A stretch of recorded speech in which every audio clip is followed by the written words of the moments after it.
Bag গুছায় রেখো। Bag গুছায় রাখছো? টাকা পয়সা নেই কিন্তু আমাদের ফলাইতে হবে। তাইলে কিছু জিনিসপত্র লিয়ে যাবো। কি ব্যাপার জানা? তো বন্ধুরা আসসালামু আলাইকুম, সবাই কেমন আছেন? আশা করি ভালো আছেন। বন্ধুরা, আমাদের আজকের এপিসোড সত্যের মৃত্যু নেই নাটকটি 46তম পর্বটি আপলোড করা হয়েছে। ওটি স্ক্রিপ্ট না করে শেষ পর্যন্ত দেখতে থাকুন এবং আগামী পর্বটি কবে আসবে তা আজকের পর্বে জানিয়ে দেব। চ্যানেলটি সাবস্ক্রাইব করা না থাকে তাহলে অবশ্যই সাবস্ক্রাইব করে রাখবেন। আজকের পর্বে জহির ও তার সঙ্গী মিলে আলমারির চাবি বানিয়ে চুরি করতে গিয়ে চরম বাস খেল। আলমারি খুলে এক আনা পয়সাও না পেয়ে জহির যখন হতাশ, তখন অন্য এক চোর এসে তার কাছে টাকা দাবি করে। দুজনের ঝগড়ার এক পর্যায়ে জহির একেবারে কামড় দেয়।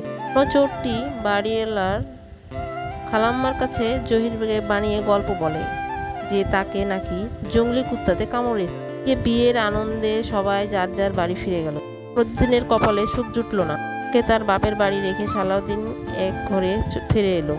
দিন শ্বশুর বাড়িতে থাকতে চাইলেও শ্বশুর মশাই তাকে থাকার অনুমতি দেয়নি।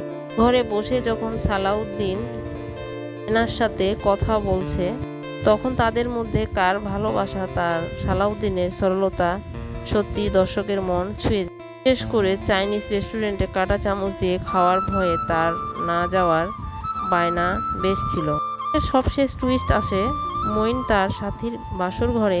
ছোট বোন মিম ও তার পরিবারের সবাই মিলে অনেক আনন্দ করে। আসর ঘর সাজিয়ে মঈনের কাছ থেকে বকশিস নিয়ে বিদায় নেয়। সবাই চলে যাওয়ার পরই চেনা রূপ বদলে ফেলে সাথে।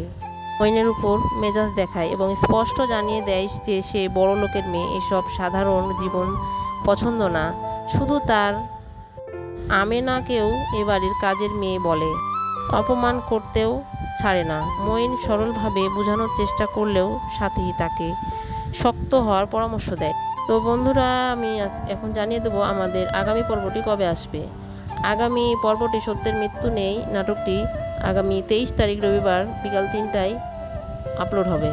কে কোন জেলা থেকে দেখছেন তা অবশ্যই কমেন্ট করে জানাবেন। কমেন্টগুলো আগামী পর্বে আমরা জানিয়ে দেব। তো বন্ধুরা, দেখা হবে আগামী পর্বে আগামী কোনো নতুন এপিসোড নিয়ে। সে পর্যন্ত ভালো থাকবেন। ধন্যবাদ সবাইকে।